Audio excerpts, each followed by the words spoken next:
Quand sous-développement rime avec État centralisé. C'est l'intitulé d'un post de Jean-Pierre Boccolo sur sa page Facebook.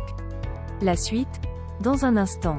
Cliquez sur le pouce bleu et activez la cloche de notification pour ne manquer aucune de nos futures publications.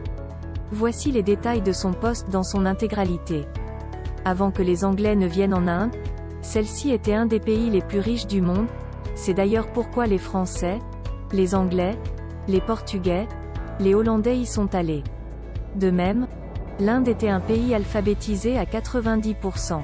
Tout ceci s'est effondré. On peut se dire que cet effondrement est dû au colonialisme, mais le colonialisme a pris fin il y a 70 ans là-bas.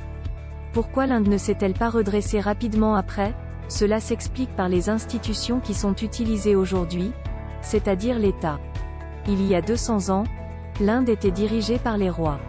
Ils étaient malhonnêtes, corrompus, faisant très peu pour le pays, et pourtant l'Inde était riche, alphabétisée, organisée. À l'époque, il y avait des centaines de réservoirs d'eau dans le pays faits par les paysans eux-mêmes. Comment cela s'est-il produit? Essentiellement parce qu'une forme de gouvernement très décentralisé fonctionnait, hautement démocratique, dans laquelle les communautés locales conservaient le contrôle des ressources naturelles et le faisaient de manière bien plus prudente qu'aujourd'hui.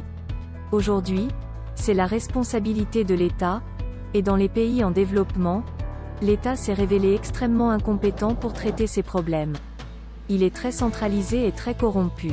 C'est le cas en Inde, c'est le cas en Amérique latine et en Afrique.